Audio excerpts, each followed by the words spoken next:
Second type के functions और इसके सवालात करते हैं।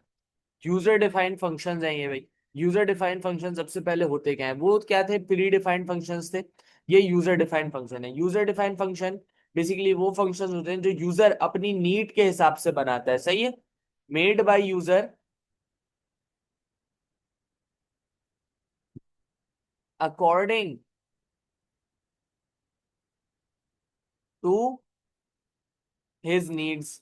क्लियर हो गई बात। अच्छा, एक और चीज क्या हो जाएगी कि इसको डिफाइन करना पड़ेगा। उन फंक्शंस को डिफाइन नहीं करना पड़ता था क्योंकि वो आपके सिंटेक्स में, प्रोग्रामिंग लैंग्वेज के सिंटेक्स में वो ऑलरेडी डिजाइंड होते हैं पहले से ही। लेकिन इसको आपने क्या करना पड़ेगा, डिफाइन करना पड़ेगा। तो हम क्या लिखेंगे, need to be defined before usages.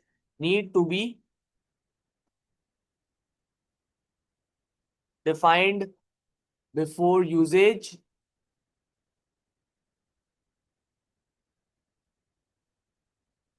और क्या है भाई, कैन बी यूज्ड और can be called anywhere in the program. यानी एक दफा आपने डिफाइन कर लिया, फिर कहीं पे भी इसको बुला लो।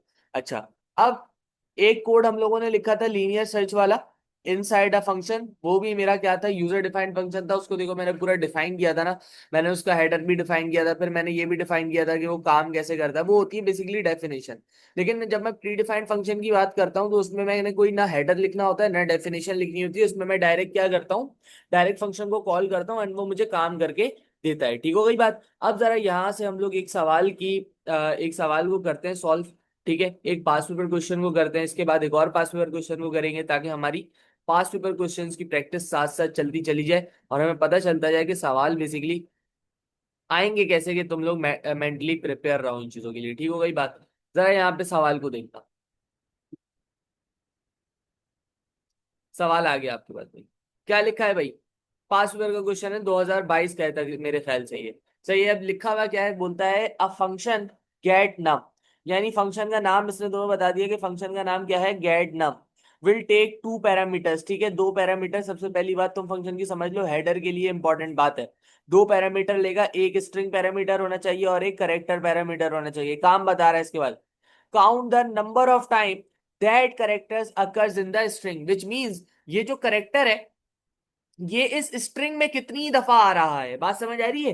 ये जो करेक्टर है ये स्ट्रिंग में कितनी दफा आ रहा है, और फिर वो कितनी दफा आ रहा है उसको क्या कर देगा, रिटर्न कर देगा। समझ आ गई बात। विच मीन्स मिसाल के तौर पे अगर मैं यहाँ पे लिखता हूँ, एक मिनट में इसको बुला के दिखा देता हूँ तुम्हें कि आउटपुट कैसा आना चाहिए, मांग क्या रहा है। देखो, स्ट्रिंग के अंदर मैंने डाला हुनैन, एंड यहां पे मैंने चार डालना ना, कोई भी करेक्टर डालना है, तो मैंने डाल दिया एन।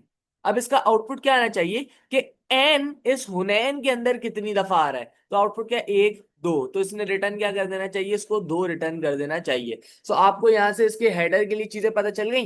ये क्या है बेटा, ये आपका पैरामीटर है फॉर स्ट्रिंग पैरामीटर। सबसे पहला पैरामीटर स्ट्रिंग है, इसने खुद भी बताया हुआ है। उसके बाद देखो अगला पैरामीटर क्या है, चार है, इसने खुद बताया हुआ है। उसके बाद ये काउंट जो रिटर्न कर रहा है, इसकी रिटर्न टाइप क्या हो गई, इंटीजर हो गई। तो सबसे पहला काम आप आंखें बंद करके क्या लिख लेंगे, इसका हेडर लिख लेंगे। अपने पास इसका क्या लिख लोगे बेटा, हेडर लिख लोगे। आओ जरा हेडर लिखे, फंक्शन। शुरू करते हैं यहां से, फंक्शन।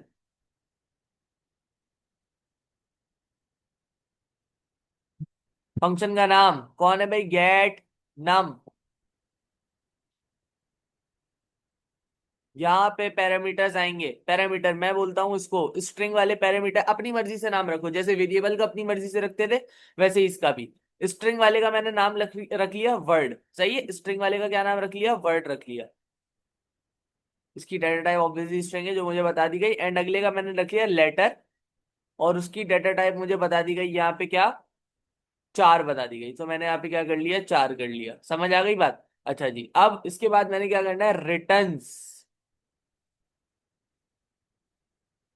रिटर्न्स के बाद कौन आ जाएगा बेटा, इंटीजर आ जाएगा, क्योंकि काउंट को रिटर्न करना है एंड काउंट की डाटा टाइप क्या होती है, इंटीजर होती है। ठीक है, इतनी बात क्लियर हो जानी चाहिए। अगली बात पे आ जाओ, जो ये वाली लाइन है, ये इसमें क्या कह रहा है। इसमें मुझसे बोल रहा है any comparison between the letter needs to be case sensitive. For example small A and capital A are not identical. What does this mean, कि स्मॉल ए और कैपिटल ए क्या है, बड़ा है। और स्मॉल ए और कैपिटल ए को कौन सी चीज अलग अलग करती है, स्मॉल ए और कैपिटल ए को उनकी एस की वैल्यूज अलग अलग करती हैं, यानी यहाँ पे कौन सा फंक्शन इस्तेमाल होगा, एस की का फंक्शन इस्तेमाल होगा, जो हम लोगों ने प्री डिफाइंड फंक्शन में पढ़ा था, ए एस सी वाला। बात समझ आ गई, या हम लोग क्या बोलते हैं, बिल्ट इन फंक्शन में हम लोगों ने पढ़ा था। समझ आ गई। वो क्या करता है बेटा, एस जैसे स्मॉल ए है उसकी वैल्यू जो होती है वो 97 होती है, एंड कैपिटल ए जो है उसकी वैल्यू क्या होती है, 65 होती है। तो इस तरीके से ये दोनों क्या होते हैं, दोनों से एक दूसरे से अलग होते हैं ना। विच मीन्स अभी हम करेक्टर्स को कंपेयर नहीं करवाएंगे, हम लोग करेक्टर्स की एस की वैल्यूज को कंपेयर करवाएंगे। बात क्लियर हो रही है। अगर करेक्टर्स की एस की वैल्यू जो है वो बराबर होगी तो काउंट में क्या हो जाएगा, एक का इजाफा हो जाएगा। चलिए जी, अपने अब वेरिएबल्स को जरा वो करते हैं, लिखना शुरू करते हैं। सबसे पहले एक वेरिएबल लेता हूं मैं यहाँ पे, डिक्लेयर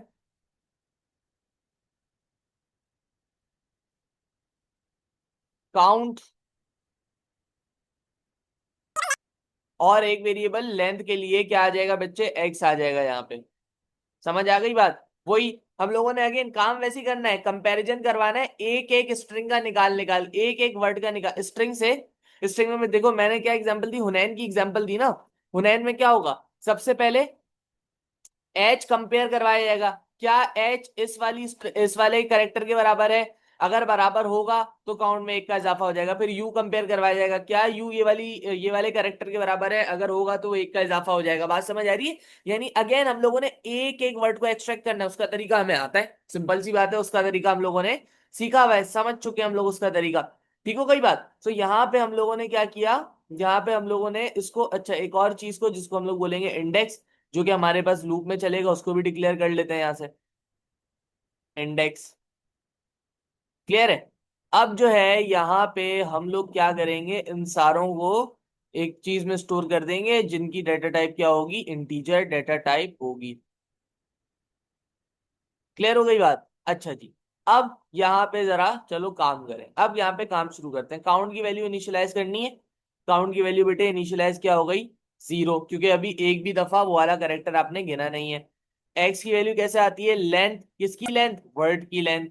तो यहाँ पे लेंथ का फंक्शन लगाया, प्री डिफाइंड फंक्शन जो होता है, और उसमें पैरामीटर क्या पास कर दिया, वर्ड। तो वर्ड की जितनी भी लेंथ होगी, यानी ये जो स्ट्रिंग यूजर देगा, ये वाला, इसकी जितनी भी लेंथ होगी वो किसके अंदर आ जाएगी, एक्स के अंदर आ जाएगी। ठीक हो गई बात। अब इसी इसी के लिए लूप चलाना है, यानी फॉर इंडेक्स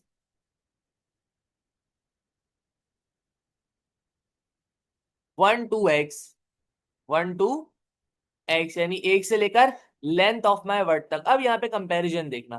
कंपैरिजन मैंने आपको क्या बता दी है, एस की वैल्यूज का, किसका कंपैरिजन, एस की वैल्यूज। तो यहाँ पे देखो, इफ एस की वैल्यूज के लिए एस की वैल्यूज का फंक्शन लगा, ए एस सी, या एक काम करते हैं ना तुम लोगों की आसानी के लिए, मिड मिड लगा के जो एक एक हम लोग लेटर उठाएंगे ना, वो किसी और वेरिएबल में स्टोर करते हैं, एंड जो उसके बाद उसकी एस की वैल्यू होगी उसको अलग कंपेयर कराएंगे। ठीक है, ताकि तुम लोगों को चीजें समझ आती रहे। वरना मेरे लिए तो आसान है, लेकिन तुम लोग जब देखोगे तो वो मुश्किल होगा।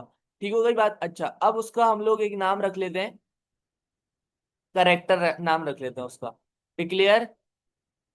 जो हम लोग एक एक वर्ड उठाएंगे ना, उसका नाम हम लोग क्या रख लेते हैं, सी एच आर रख लेते हैं, सी एच आर। सही है। और इसकी डेटा टाइप ऑब्वियसली 4 होने वाली है, सी एच ए आर, 4 होने वाली है। तो देखो सी एच आर में कौन गया, सी एच आर में बेसिकली गया यहाँ पे, कौन भाई, यहाँ पे गया, देखो देखो कैसे होगा। यहाँ पे आपके पास गया मिड, एक वर्ड उठाना है ना तो वही वाला फंक्शन लग जाएगा, मिड वर्ड, यानी वर्ड से उठाओ, पोजीशन बताओ इसको, इंडेक्स वाली पोजीशन। ये कैसे उठ रहा है एक वर्ड, पिछली वाली वीडियो में या पिछले वाले लेक्चर में हम लोगों ने कवर किया हुआ है। ठीक हो गई ना बात। ये इस तरीके से एक एक वर्ड उठता है, ये वर्ड उठाने का बेसिक तरीका है कि लूप चलाओ, वर्ड दो, इंडेक्स और वन। बात समझ आ रही है। इससे तुम्हारे पास जो भी होगा वो सी एच आर के अंदर स्टोर हो जाएगा। अब हमने सी एच आर को कंपेयर नहीं कराना, हमने बात क्या की थी, हम लोगों ने कंपेयर करवाना है किसको, हम लोगों ने कंपेयर करवाना है बेटा इसकी एस की वैल्यू को। तो हम लोग क्या करेंगे, एक जगह पे ए एस सी यानी एस की value of 4, C H R, अगर ये इफ का मतलब क्या है, अगर एस की वैल्यू ऑफ 4 बराबर है ए एस सी, यानी एस की वैल्यू ऑफ किसके, ये लेटर जो यूजर ने बोला है कि सर्च करके दो। समझ आई बात, यानी इस लेटर के बराबर है, देन यानी तो काउंट में एक का इजाफा कर दो, यानी count is equal to count plus one, count is equals to count plus one. Clear हो गई बात। यहां पे क्या लगा दोगे बेटे, एंड इफ लगा दोगे, एंड इफ के बाद ऑटो इंक्रीमेंटेशन स्टेटमेंट, यानी नेक्स्ट इंडेक्स को यहाँ पे लगा दोगे, नेक्स्ट इंडेक्स, ये आपका काम हो जाएगा। और यहाँ पे आपका काउंट भी आ जाएगा, तो यहाँ पे आप क्या कर देंगे, आउटपुट काउंट कर देंगे। क्लियर है बात? ये चीज आपका क्या कहलाई बेटा, प्री डिफाइंड फंक्शन, वो क्या यार, फिर pre defined user defined function है ये। देखा क्या है ये, आउटपुट काउंट मैंने कर दिया, अब यहाँ पे गलती, आउटपुट काउंट नहीं होता फंक्शन के अंदर भाई, रिटर्न काउंट होता है। समझ आ गई बात? फंक्शन है फंक्शन, आउटपुट काउंट नहीं है, क्या है बेटे, रिटर्न काउंट है। रिटर्न यहाँ पे आ गया, रिटर्न। एंड देन उसके बाद क्या आ जाएगा, यहाँ पे जब पूरा फंक्शन लिख लिया तो एंड फंक्शन। ये दोनों चीजों का खास ख्याल रखना, वरना नंबर्स कट जाते हैं। सही हो गई बात? अच्छा अब यहाँ पे देखो काम कैसे हुआ है। काम ऐसे हुआ है भाई, ये लूप चला है एक से लेकर लेंथ तक। लेंथ तक क्या चला हुआ है, लूप चला हुआ है। सबसे पहले मैं क्या करता हूँ, ये जो सी एच आर बनाया है इसको भी इनिशियलाइज कर देता हूँ, कि सी एच आर इनिशियल तौर पे क्या है, खाली है। सही है, यूं करके खाली है। अच्छा अब यहाँ पे देखो, सी एच आर में जाके स्टोर होगा पहला वर्ड। सही है, उसकी वैल्यू को उसकी एस की वैल्यू को कंपेयर करवाया किससे, ये जो लेटर यूजर ने बोला ना सर्च करने को, इसकी है इसकी वैल्यू से, अगर ये दोनों वैल्यूज बराबर है तो काउंट में एक इजाफा हो जाएगा। ये बात तो आप लोगों को समझ आ रही होगी, ठीक हो गई बात? सो ये एक यूजर डिफाइंड फंक्शन है। सही है भाई, बात क्लियर हो गई? अच्छा एक सवाल अब हम लोग करते हैं, उसका जो फंक्शन नहीं है लेकिन वो है क्या है, प्रोसीजर है, ताकि हमारा प्रोसीजर का भी कॉन्सेप्ट क्लियर हो जाए कि प्रोसीजर के सवाल हमारे पास कैसे आते हैं। सेम सवाल आते हैं, बस नाम से डिफरेंस कर देता है वो। सही, कभी बोलेगा प्रोसीजर बनाओ, कभी बोलेगा क्या बनाओ, फंक्शन बनाओ। तो इससे हम लोगों ने क्या है, घबराना नहीं है।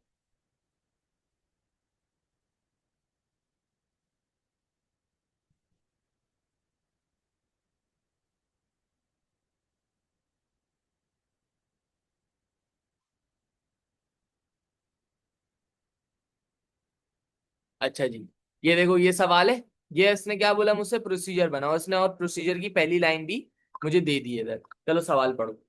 सवाल मुझसे कहता है कि a string represents a series of whole numbers separated by a comma. Assume that the comma character is used as a separator, which means 12 है ये, उसको सेपरेट किया, फिर उसके बाद 13 है, फिर उसको सेपरेट किया, 451 है, फिर उसके बाद 22 फॉर एग्जाम्पल दिया हुआ है। और इसने बोला स्ट्रिंग के पास सिर्फ और सिर्फ करेक्टर जो है वो 0 से लेकर 9 तक है, और एक कॉमा करेक्टर है। ठीक हो गई बात, ये भी समझ आ गई हमें। अब बोलता है, अब ये मुझे प्रोसीजर को डिस्क्राइब कर रहा है कि प्रोसीजर के अंदर काम क्या क्या होंगे। सबसे पहली चीज इसने बोली कि स्ट्रिंग एज अ क्या लेगा, पैरामीटर लेगा, जो कि देखो इसने यहाँ पे इन स्ट्रिंग के नाम से एज अ पैरामीटर ले लिया, यानी हेडर इसने हमें करके दिया हुआ है। सही है, हेडर इसने लिखा हुआ हमारे लिए। बोलता है extract the number in turn, यानी एक एक नंबर को एक्सट्रैक्ट करो, वो हमें आता है। सही है, ईच नंबर को एक्सट्रैक्ट करो मिड लगा के, वो हमें आता है बड़ी आसानी से।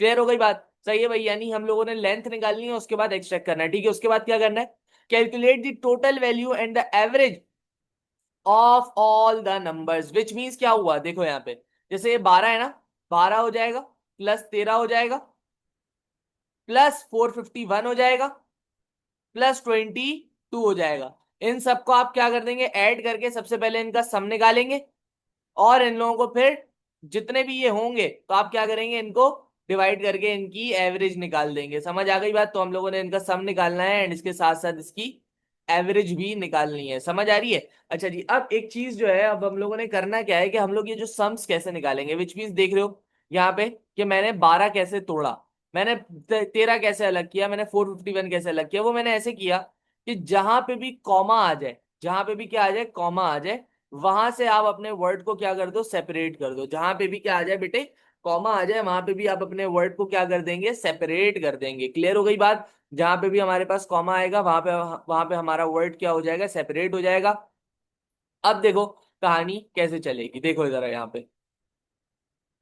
सबसे पहले अच्छा मैं जो हूं इन जैसे कोड्स के अंदर, क्योंकि जहां पे हम लोगों ने अपना पूरा कोड लिखना होता है, सो यहाँ पे हम लोग क्या करते हैं, यहाँ पे हम लोग जो है सबसे पहले कोड लिखते हैं, उसके बाद अपने वेरिएबल्स की डिक्लेरेशन करते हैं। ठीक है, क्योंकि अभी मुझे वेरिएबल्स का अंदाजा नहीं है कि कितने इस्तेमाल करूंगा, तो मैं तभी बोलता हूँ कि जब भी बड़े कोड्स आएंगे, इस तरीके के कोड्स आएंगे, तो इसके अंदर पहले आपने काम क्या करना है, पहले आपने अपना कोड लिखना है, उसके बाद वेरिएबल डिक्लेरेशन करनी है। सो इसके लिए मैं क्या करूंगा, ऊपर से 3-4 लाइनें छोड़ दूंगा अपने कोड की, वो मतलब अपने कोड में जो भी आंसर लिख रहा हूँ जहाँ पे 3-4 लाइनें छोड़ के, फिर नीचे से अपने जवाब को कंटिन्यू करूंगा। At the end of the program मैं अपने वेरिएबल्स को क्या कर सकता हूँ बेटा, डिक्लेयर कर सकता हूँ। ठीक हो गई बात?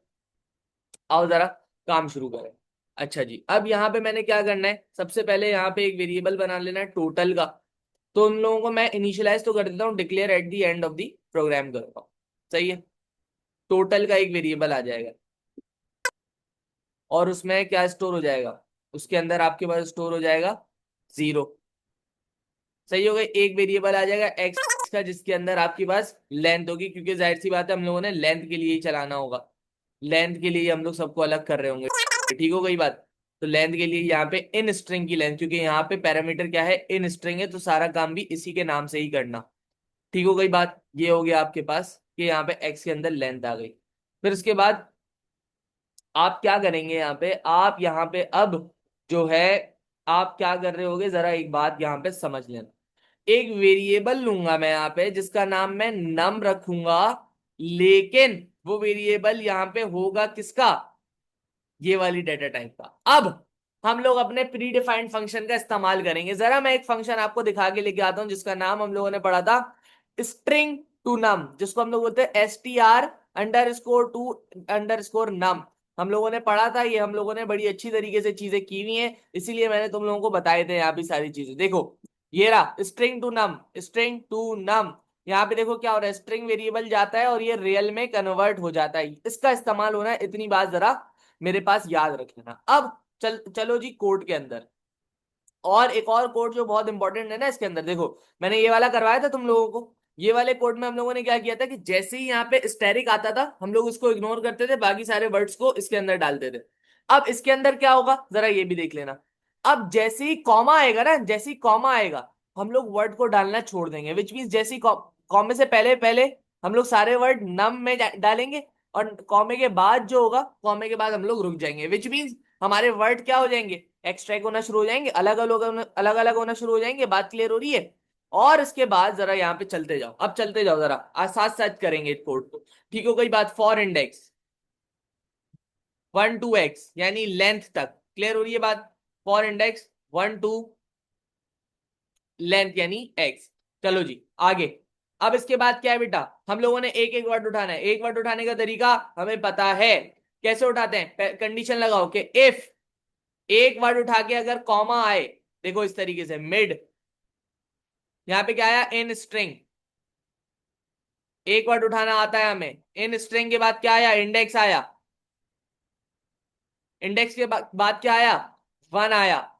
क्लियर हो रही है बात, यानी एक वर्ड उठ गया। अगर ये वर्ड किसके बराबर हो, कॉमा के, कॉमा का क्या होता है 4 होता है, तो इसको जरा इन्वर्टेड वो एक कॉमा के अंदर देना, क्योंकि 4 जो होता है बेसिकली वो इन्वर्टेड कॉमा में नहीं आता, सिंगल कॉमा में आता है। समझ आ गई बात। तो अगर ये कॉमा है तो आपने क्या करना है, आपने करना ये है देन आपने एक वेरिएबल लिया हुआ है टोटल का, टोटल में इजाफा कर देना है इस नंबर का, which means total is equals to total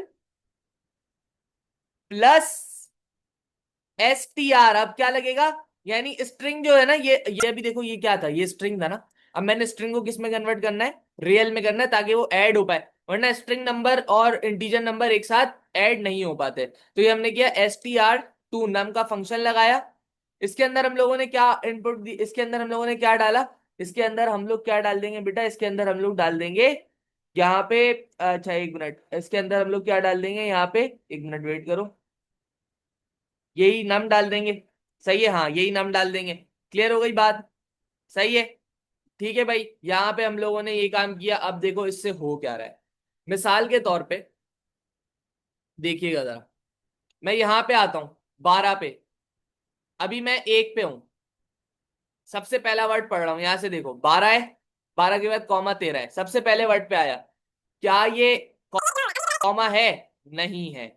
सही है, अभी के लिए ये इग्नोर हो रहा है अभी, क्योंकि मैंने इसके लिए कंडीशन नहीं लिखी है। सही है। फिर मैं आता हूं इस पे, क्या ये कॉमा है, नहीं है, अभी के लिए इग्नोर हो रहा है। कॉमा आ गया, कॉमा से पहले 2 वर्ड पढ़े थे, समझ आई बात। कॉमा से पहले क्या पढ़े थे, 2 वर्ड पढ़े थे, तो वो वर्ड कहाँ जाएंगे, वो जाएंगे बेटे नम के अंदर।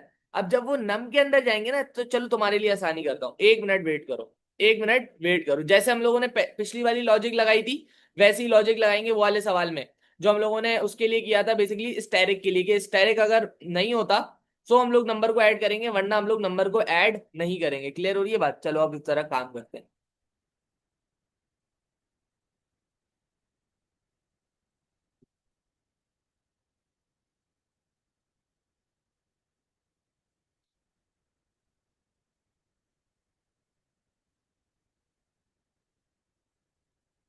चलो, अगर ये देखो, ये नहीं है, कॉमा नहीं है। अच्छा, अब इसको ना, इस वाले को भी मैं किसी में स्टोर कर लेता हूँ। इसकी जो इक्वेशन है वो मैं बाद में वो इसमें इसकी जो मैंने ये लगाई है, कंडीशन लगाई है, ये हम बाद में लगाएंगे, ठीक है। इसको हम लोग एक वेरिएबल में स्टोर कर लेते हैं, जिसका नाम हम लोग क्या रख लें, इसका नाम, अच्छा ये अभी भी कैसे आएगा, देखो ये 4 में आएगा ना, तो इसका अभी हम लोगों ने 4 का ही वेरिएबल डिक्लेयर करना पड़ेगा, तो इसको हम लोग कह लेते हैं 4, CHR कह लेते हैं, जैसे पिछले वाले कोड में हमने उसको भी CHR कहा था। तो चलो, CHR में हम लोगों ने डाल दिया ये किसके अंदर गया, CHR के एक वेरिएबल में गया। तो अब जरा कंडीशन देखो, if CHR is not equals to comma, then मैंने क्या करना है, मैंने बताया ना, अगर ये कॉमा के बराबर नहीं है तो मैंने इसको स्टोर कर देना है नम के अंदर। देखो नम अभी खाली पड़ा हुआ है, नम अभी क्या है, एम्प्टी पड़ा हुआ है। समझ आ रही है बात। तो जब अगर ये कॉमा के बराबर नहीं है, अभी मैं किस पे आया हूँ, 1 पे आया हूँ, मिसाल के तौर पे ये वाले 1 पे आया हूँ, तो अभी ये कॉमा के बराबर नहीं है, ये नम के अंदर चला जाएगा। अगला नंबर, अगर मैं 2 पे आया हूं, अभी भी ये कॉमा के बराबर नहीं है, ये नम के अंदर चला जाएगा। तो नम के अंदर क्या हो गया, 12 हो गया। अब उसके बाद स्टेटमेंट आएगी कि अगर कॉमा है तो क्या करना है। क्लियर हो गई बात। तो यहाँ पे देखो, अगर ये आ गया, देन हम लोगों ने नम को बनाना है, विच मीन्स हम लोगों ने क्या करना है, देन नम में जाएगा is equals to num, and यहां पे आ जाएगा CHR, विच मीन्स हम लोगों ने नंबर को क्या कर लिया बेटा, जोड़ लिया। क्लियर हो गई बात, हम लोगों ने नंबर को जोड़ लिया। यहां से समझ आई, ठीक है ना। अब जरा यहाँ पे कहानी देखो, एल्स में आ जाओ, एल्स में आ जाओ, विच मीन्स कि अब आपका 4 उसके बराबर हो गया है। अब आपका 4 किसके बराबर हो गया है, अब आपका 4 हो गया कॉमा, ये कॉमा के बराबर, बिल्कुल सही है। सो आप आपने क्या करना है, एक टोटल का वेरिएबल चल रहा होगा, इसमें देखो मैंने क्या किया, 12 ऐड किया, फिर 13 ऐड किया, फिर 41 ऐड किया। सो अब देखो, जैसे ही कॉमा आ रहा है मैंने 12 को अलग कर दिया, फिर जैसे ही कॉमा आ रहा है मैंने 13 को अलग कर लिया। अब मैंने क्या कंडीशन लगाई कि कॉमा आ गया, तो कॉमा जब आ गया तो जो नंबर में है उसको नंबर की पुरानी वैल्यू में ऐड कर लो ना, ताकि टोटल होता जाए। टोटल की पुरानी वैल्यू में ऐड कर लो। तो मिसाल के तौर पे टोटल की वैल्यू अभी 0 पड़ी थी, तो टोटल में जो नंबर वैसी बना हुआ है, यानी जो नम के अंदर है, नम को यानी स्ट्रिंग टू नम करके इसको यहाँ पे ऐड कर लो, क्योंकि ये स्ट्रिंग है ना, अभी अभी डबल कॉमा लगा हुआ है, so it is string. String का वेरिएबल कभी भी ऐड नहीं होता, ठीक है। तो उसको हम लोगों ने नम में कन्वर्ट करना है, इसको ऐड कर लेना है, विच मीन्स अब टोटल की वैल्यू क्या हो जाएगी बेटे, 12 हो जाएगी। ठीक हो गई बात। तो जो कंडीशन मैं ऊपर लगा रहा था वो अब यहाँ पे लगेगी। देखो यहाँ पे एल्स, यहाँ पे क्या हो जाएगा, टोटल, और टोटल में वैल्यू क्या आ गई, total is equals to total plus STR to num, और इसके अंदर आपका वेरिएबल कौन गया, नम का। क्लियर हो गई बात। इस तरीके से आपका क्या चल रहा है, टोटल चल रहा है। अब देखो, मैंने एवरेज निकालना है, अगर देखो सम तो निकाल लिया मैंने, एवरेज निकालने के लिए क्या करना है, एवरेज निकालने के लिए मैंने इन सारों को गिनना पड़ेगा, विच मीन्स कि अगर 4 है, 1 2 3 4, एवरेज निकालने के लिए मुझे पता होना चाहिए ना ये 4 है। तो ये कैसे मुझे पता चलेगा, ये मुझे पता चलेगा कि बेटा जैसी कॉमा आ जाएगा ना, मैं कर लूंगा काउंट में इजाफा, यानी count is equal to count plus 1। क्यों, क्योंकि जैसी कॉमा आ रहा है एक नंबर अलग हो जा रहा है, फिर जैसी कॉमा आ रहा है एक नंबर अलग हो जा रहा है, तो इस वजह से मैं नंबर्स की काउंटिंग रखने के लिए काउंट के वेरिएबल को क्या कर लूंगा, इंक्रीमेंट कर लूंगा, यानी count is equal to count plus 1 कर लूंगा। यानी मैं अब क्या हो गया, एक नंबर हो गया यहाँ पे मेरा एक नंबर क्या हो गया, पूरा हो गया। Count is equal to count plus 1 करके एक नंबर क्या हो गया बेटा, पूरा हो गया। और अब मैं इस नम को क्या कर दूंगा, एम्प्टी कर दूंगा। क्यों, क्योंकि ताकि ये केपेबल हो जाए अगला नंबर स्टोर करने के लिए। सही है,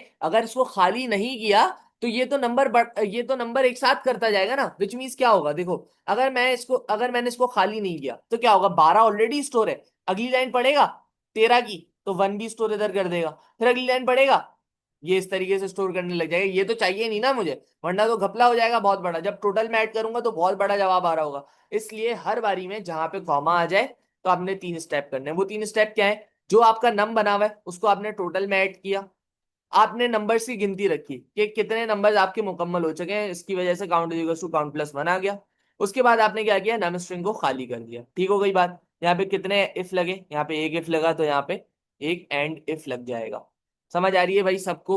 ये जो चीज है ये बड़ा टेक्निकल कोड है, ये जो है हम लोगों ने ऐसी ही सारी लॉजिक्स जो है ना ऐसी अप्लाई होती है, तब जाके इतने बड़े बड़े कोड्स होते हैं। ठीक है भाई। तो ये जो है आपके पास, एक मिनट वेट करो, चलो यहाँ पे लगा क्या, एंड इफ। क्लियर है, ये एंड इफ हो गया। उसके बाद नेक्स्ट इंडेक्स कर लो यहाँ पे।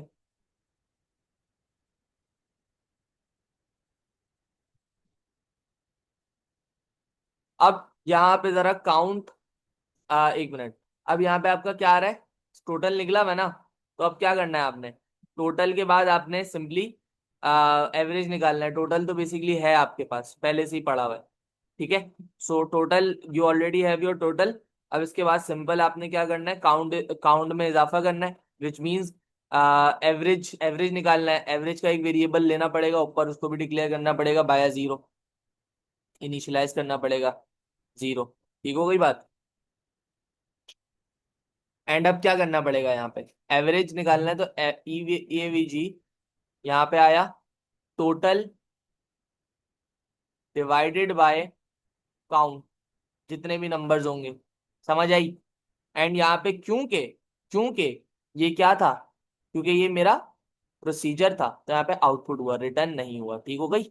इस तरीके से चीजों को सोच समझ के लिखा करो। तो यहाँ पे लिखेंगे the total is inverted commas close, यहाँ पे आ गई ये लाइन। उसके बाद आपके पास यहाँ पे टोटल वाला वेरिएबल आ गया जिसके अंदर चीजें हैं। उसके बाद ये कॉमा अगेन लगाया, उसके बाद ये खोला, एंड द एवरेज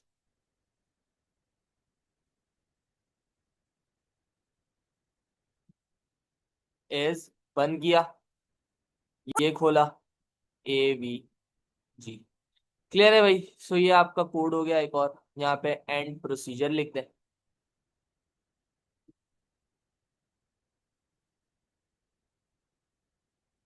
अब ऊपर जाके जो जो वेरिएबल इस्तेमाल किए हैं उन लोगों को डिक्लेयर कर लेना भाई।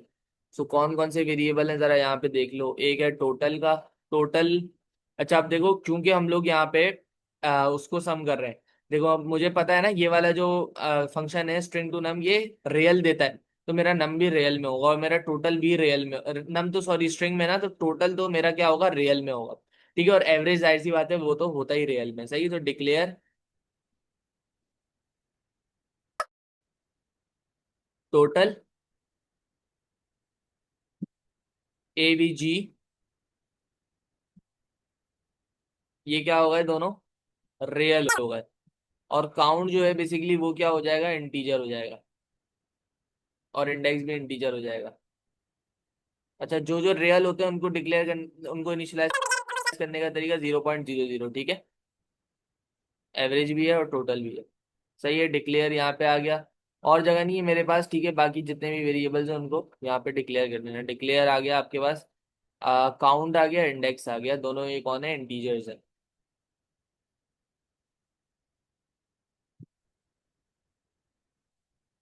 इसके बाद CHR इस्तेमाल हुआ है, वो करेक्टर का है बस, इसके अलावा और कुछ नहीं। स्ट्रिंग का ये है नम, इंटीजर। सही है, ये डिक्लेयर कर लेना और इसको डिक्लेयर कर लेना, दैट इज योर कोड। ये मैंने तुम्हें क्या बताया भाई कि प्रोसीजर कैसे बनता है। ऊपर हम लोगों ने क्या सीखा भाई, ऊपर हम लोगों ने सीखा कि प्री डिफाइंड फंक्शंस को किस तरीके से बनाते हैं। ये भी अगर फंक्शन का सवाल आ जाए तो कुछ भी तब्दील नहीं होगा, बस हेडर चेंज हो जाएगा एंड इसके अलावा आपकी जो ये आउटपुट है इसकी जगह क्या आ जाएगा, रिटर्न आ जाएगा। सिंपल इज दैट, और कोई काम नहीं होगा इसमें। सही है, तो दोनों की लॉजिक में आप देख रहे हो कि हल्का हल्का क्या क्या इस्तेमाल हो रहा है, प्री डिफाइंड फंक्शंस भी इस्तेमाल हो रहे हैं। ठीक हो गई बात।